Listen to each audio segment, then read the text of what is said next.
오늘 말씀은 마태복음 8장 5절부터 13절 말씀이 되겠습니다. 제가 봉독합니다.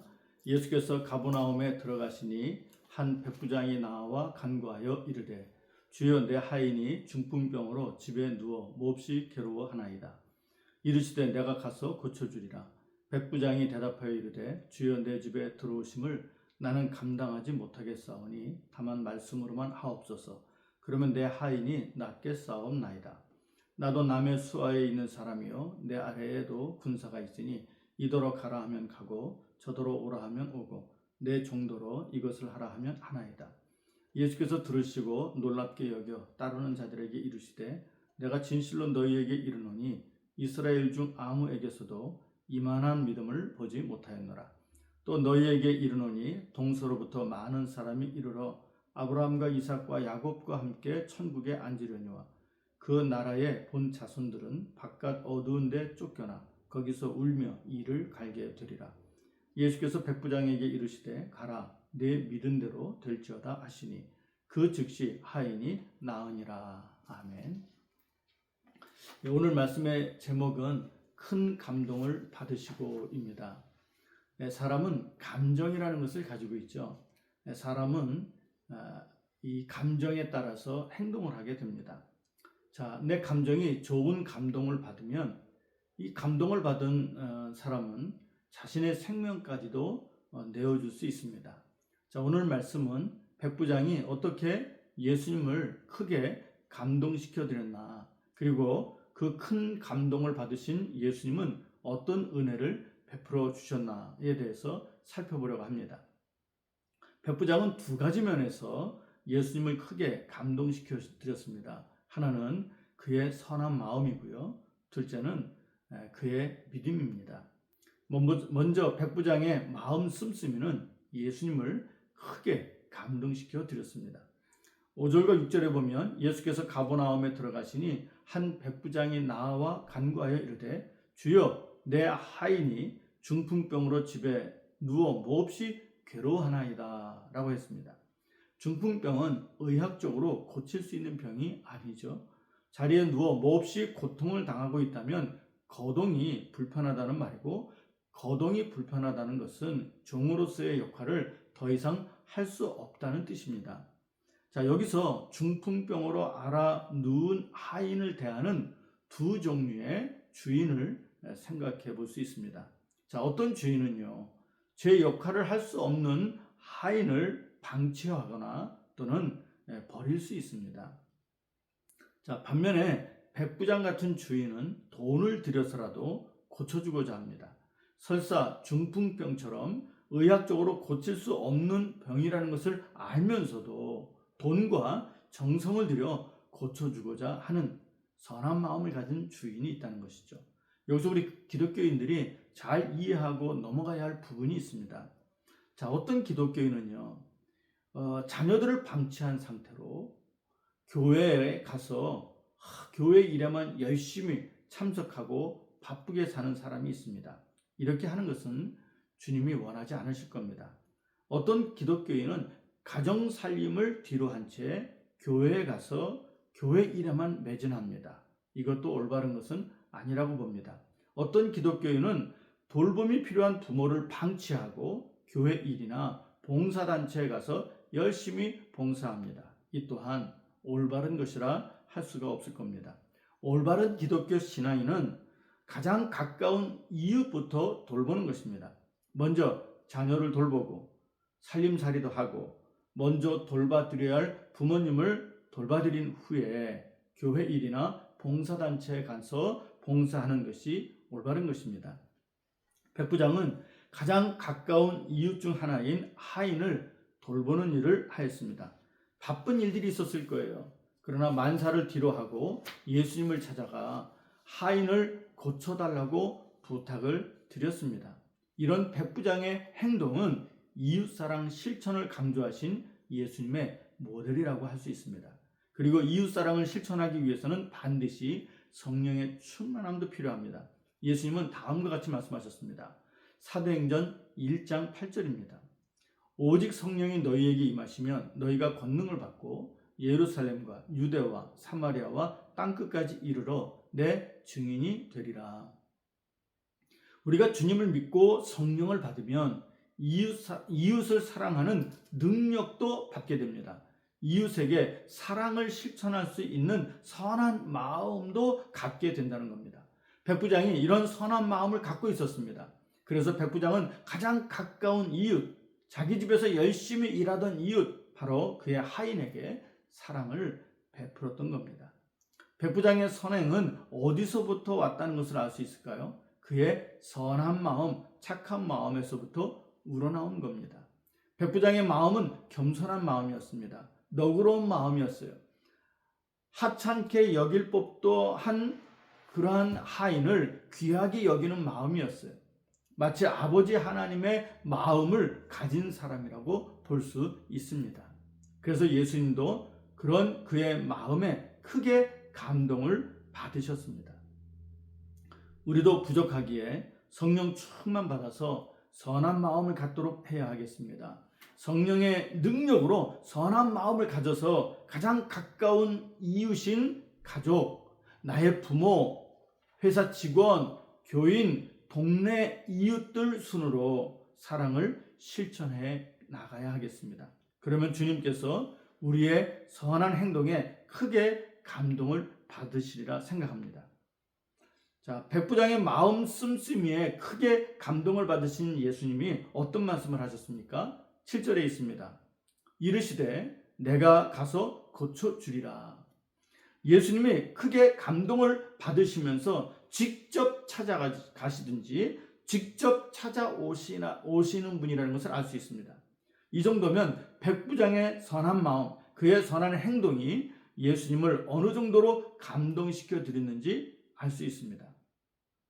백부장처럼 여러분이 성령의 능력으로 선한 마음을 갖고 이웃사랑을 실천한다면 예수님이 크게 감동을 받으시고 여러분에게 찾아가시는 분임을 믿습니다.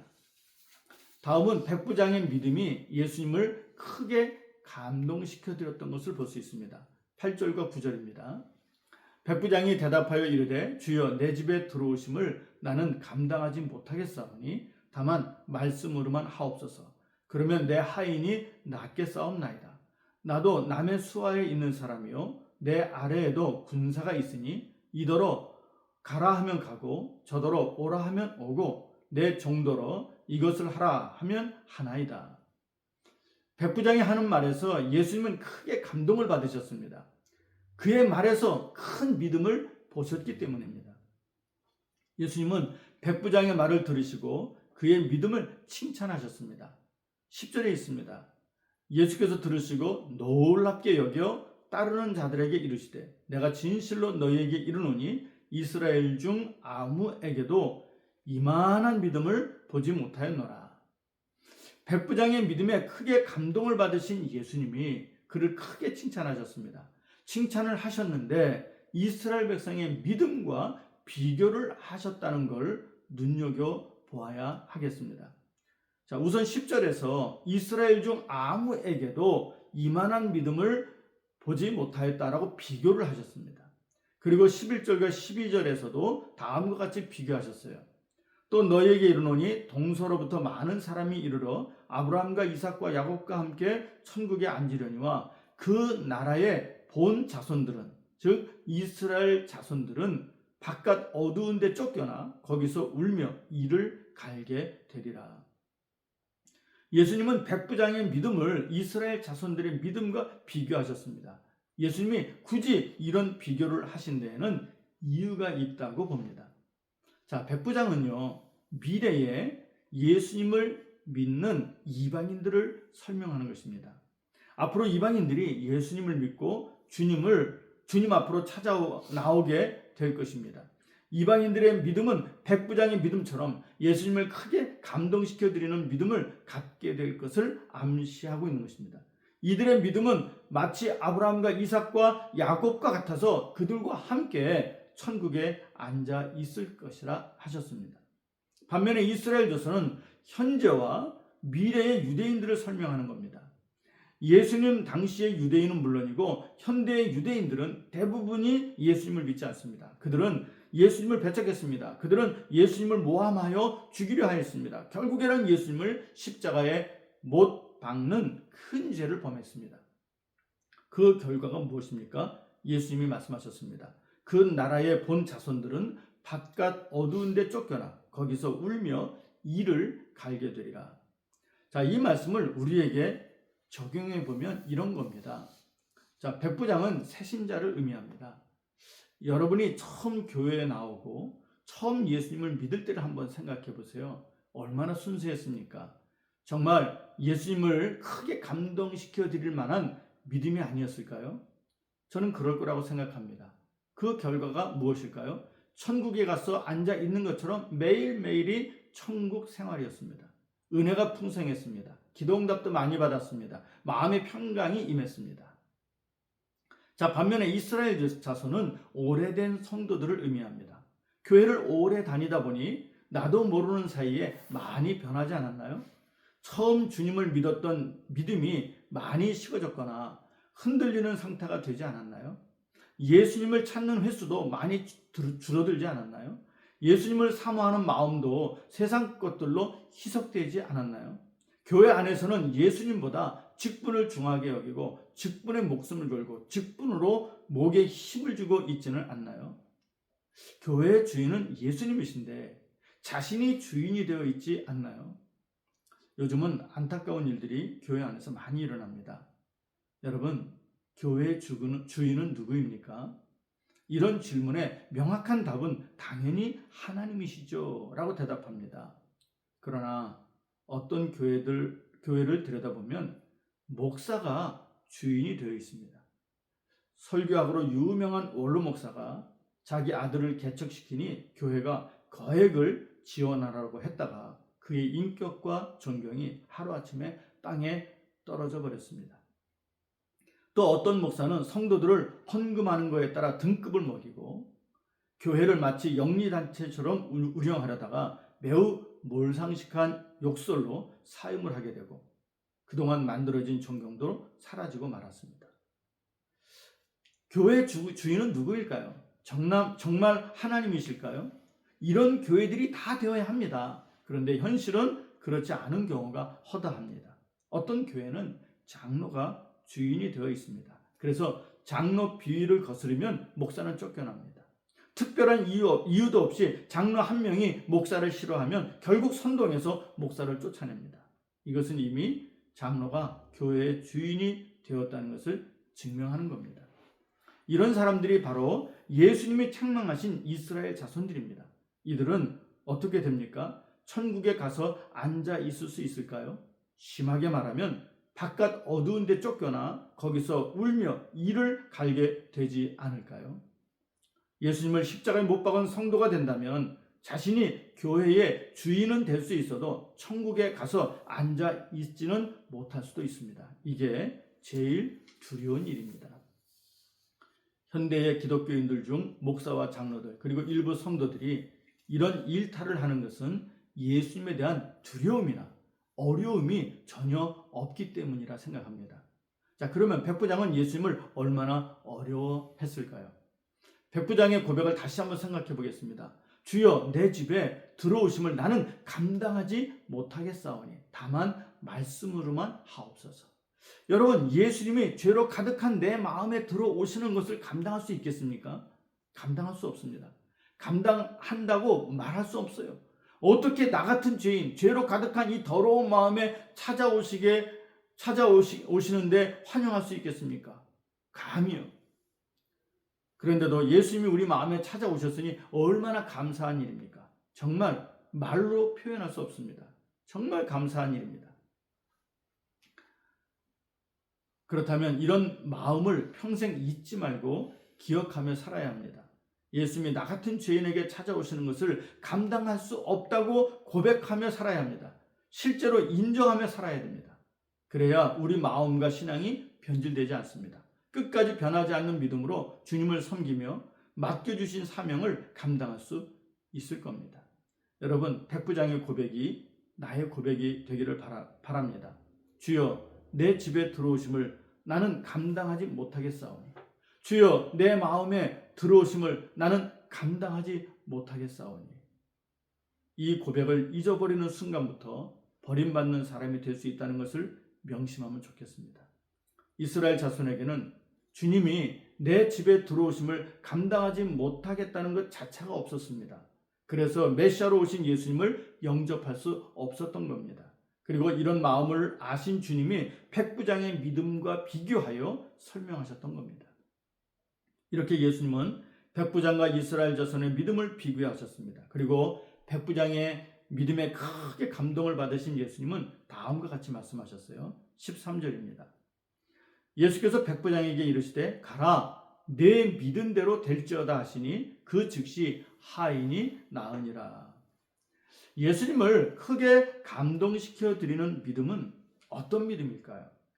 NIV 성경으로 보면 Go, let it be done just as you believed it would 라고 했습니다. 여기서 just as라는 표현이 있는데 이 표현은 정확히 그 시점을 가리킵니다. 우리 성경에는 내가 믿은 대로라고 했습니다. 즉 현재 믿고 있는 시점을 말합니다. 믿은 대로는 이미 믿고 있는 현재의 시점. 자, 그렇다면 백부장의 믿음은 어떤 상태였을까요? 백부장의 믿음 상태를 한번 상상해 보겠습니다. 그가 예수님께 말씀으로만 하옵소서라고 한 대목에서 상상이 드는 것은 예수님께서 말씀으로만 가라 내 하인이 나았다라고 하셔도 하인의 병이 이미 나았을 것이라는 것을 상상하고 있었습니다. 그러니까 백부장이 어떤 상상을 하고 예수님께 대답을 하였는지 생각해 보면 답이 나오는 겁니다. 백부장은 이미 상상하고 있었어요. 눈에 보이는 증거도 없었습니다. 아무 소리도 들리지 않았습니다. 손에 잡히는 것도 없습니다. 하지만 마음이란 하얀 도화지에 중풍병에서 고침을 받은 하인의 모습을 그렸습니다. 예수님이 다 나았다라고 말씀만 하시면 하인의 병이 나았을 것이라는 그림을 이미 그려놓은 것입니다. 이런 상상을 하고 주님께 대답하기를 주님이 말씀으로만 다 나았다라고 하셔도 하인의 병이 나을 것입니다. 자, 이런 대답이 그의 믿음을 드러낸 것이고 그의 믿음의 고백이 주님을 크게 감동시켜 드렸던 겁니다. 이렇게 크게 감동을 받으신 예수님이 드디어 선포하셨습니다. 가라 네 믿은 대로 될지어다. 주님의 선포대로 백부장이 집에 도착했을 때 이미 하인은 중풍병에서 나음을 얻었습니다. 치료를 받았습니다. 할렐루야. 하나님을 크게 감동시켜드린 믿음의 사람에 대한 이야기들이 성경에는 많이 기록되어 있죠. 히브리서 11장 1절과 2절에 보면 믿음은 바라는 것들의 실상이요 보이지 않는 것들의 증거니 선진들이 이로써 증거를 얻었느니라 하였습니다. 믿음은 바라고 소망하는 것들이 실상으로 이루어지는 것을 미리 믿는 것이라고 했습니다. 또 믿음은 보이지 않는 것들, 즉 미래에 일어날 일을 미리 믿는 것이라고 정의를 내렸습니다. 백부장과 함께 이미 성경의 증인으로 기록된 많은 믿음의 선진들이 그랬다고 성경은 말합니다. 아직 보이는 것이 없지만 믿었습니다. 아직 들리는 소리는 없지만 믿었습니다. 아직 손에 잡히는 것은 없지만 믿었습니다. 이렇게 바라고 소망하고 생각한 대로 주님이 이루어 주신다는 백부장 같은 믿음은 다른 사람 이야기가 아니라 내 이야기가 될 수 있습니다. 이미 증거로 가득 채우고 있는 믿음의 선진들이 가졌던 믿음은 다른 사람들의 이야기가 아니라 내 이야기가 될 수 있다는 겁니다. 약 20년 전의 이야기입니다. 제 조카가 중학생이었을 때 암 판정을 받았습니다. 항암 치료를 3차까지 해야 되는데 2차 도중에 부작용이 일어나서 더 이상 치료할 수 없게 되었습니다. 마침 담당 의사가 안수 집사님이었는데 그분이 하는 말이 더 이상 치료할 방법이 없습니다. 하나님의 기적만 있습니다.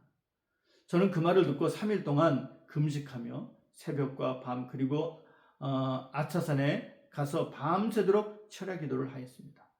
3일 금식하며 기도했습니다. 3일 밤에는 산에 가서 철야 기도를 했습니다. 그런데 아무 대답을 얻지 못했습니다. 그리고 산에서 4일째 새벽을 맞았습니다. 새벽 4시가 되었습니다. 새벽 기도를 인도하러 가야 하기 때문에 이제 집으로 가야 할 시간입니다. 새벽 4시에 기도를 마치고 아산병원을 바라보며 마지막으로 이런 말씀을 주님께 드렸습니다. 주님, 저 병원에 조카가 입원해 있습니다. 암이랍니다. 이제 항암 치료도 더 이상 받을 수 없고 더 이상 다른 치료 방법이 없다고 합니다. 주님이 살려주신다라고 말씀만 주신다면 저는 주님이 고쳐주실 줄을 믿습니다. 그리고 넋이 나간 사람처럼 병원을 바라보고 있을 때 주님의 음성이 들렸습니다. 내가 내 조카를 살려주리라. 저는 그 음성을 듣고 곧장 교회를 가서 새벽 기도회를 인도했습니다. 정말 편안한 마음으로 아침을 먹고 있는데 누나로부터 전화가 왔습니다. 아들이 항암치료 부작용이 일어나서 중환자실로 옮겼다며 울면서 통곡하면서 전화를 했습니다. 저는 쏜살같이 병원 중환자실로 달려갔습니다. 면회를 하는데 조카가 하는 말이요. 삼촌 너무 아파요. 그냥 죽게 놔두세요 라고 하는 겁니다. 순간 산기도 하면서 받은 응답이 떠올랐습니다. 그리고 잠시 이게 뭐지? 하며 제가 받은 응답을 생각해 보았습니다. 내가 응답받은 게 정말인가? 그렇다면 항암 치료가 정상적으로 이루어져서 치료를 잘 받고 깨끗이 나아야 하는 거 아닌가? 그러다 이런 깨달음을 주셨습니다. 항암 치료로 고침을 받으면 누가 하나님이 고쳐주셨다고 믿겠는가? 손을 쓸 수 없는 상태에서 치료가 되어야 하나님이 고쳐주셨다고 믿을 것 아닌가? 그렇습니다. 바로 이것이라 믿어졌습니다. 이미 하나님께서 내 조카를 살려주리라 하셨기에 지금은 중환자실로 옮겨져 치료를 받고 있지만 곧 하나님께서 깨끗이 고쳐주실 것을 믿었습니다. 그리고 가족이 모인 곳에서 선포를 했습니다. 가족 여러분, 오늘 새벽에 저는 하나님께 응답을 받았습니다. 하나님께서 곧 완전히 치료해 주실 겁니다. 사실 가족 중에 예수님을 믿는 사람은 아내와 형수 정도였습니다. 나머지 형과 조카의 엄마인 누나와 다른 누나는 아직 주님을 믿지 않고 있었습니다. 그런데 2달 후에 조카가 완치 판정을 받고 형제들 모두가 주님을 믿게 되었습니다. 담당 의사인 안수 집사님이 이렇게 말했습니다. 목사님, 이것은 하나님의 기적입니다. 하나님의 은혜입니다. 그렇습니다. 이 사건으로 유교 집안에서 자란 우리 형제들은 비로소 모두가 주님을 믿게 되었습니다. 조카는 지금도 건강하게 생활하고 있습니다. 하나님의 은혜입니다. 주님이 내가 살려주리라 라고 말씀만 하시면 낫겠습니다 하고 믿으면서 기도를 드렸는데 이 작은 자의 기도를 받으신 하나님께 영광을 올려드립니다. 백부장의 이야기가 여러분의 이야기가 될 수 있습니다. 믿음의 선진들의 이야기가 여러분의 이야기가 될 수 있습니다. 여러분이 믿음의 증인들이 되시기를 바랍니다. 기도하겠습니다. 사랑과 은혜가 풍성하신 아버지 하나님, 우리가 살아가면서 참 기도해야 될 제목들이 많이 있습니다. 그런데 오늘 백부장을 통해서 참 깨닫는 것은 주님이 감동을 받으시도록 해야 된다는 것입니다. 백부장은 선한 마음으로 가장 가까운 이웃, 바로 자기의 하인, 중풍병으로 앓아누운 하인을 고쳐주고자 하는 선한 마음, 긍휼의 마음, 사랑의 마음으로 예수님을 감동시켜 드렸습니다. 또 이 백부장은 예수님이 자기 집에 오시는 것을 감당하지 못하겠다며 말씀만으로도 치료가 된다고 믿었습니다. 참 그 고백에 예수님이 감동받으셔서 이만한 믿음을 이스라엘 자손 가운데서 찾아볼 수 없다고 말씀하시며 그 백부장의 소원을 들어주셨습니다. 하인의 병을 고쳐주셨습니다. 하나님, 이 이야기가 남의 이야기가 아니라 내 이야기가 되게 하옵소서. 성령 충만받고 선한 마음, 이웃을 사랑할 수 있는 그런 능력을 받고 또 참 이 백부장과 같이 그렇게 하나님이 이루어 주신다는 믿음을 생각하면서 꿈꾸면서 바라면서 그렇게 기도할 때 우리 주님이 저희의 이 작은 믿음도 보시고 응답해 주셔서 모든 영광 하나님 받으시고 우리는 늘 감사가 가득하도록 함께하여 주옵소서. 예수님의 이름으로 기도드립니다. 아멘.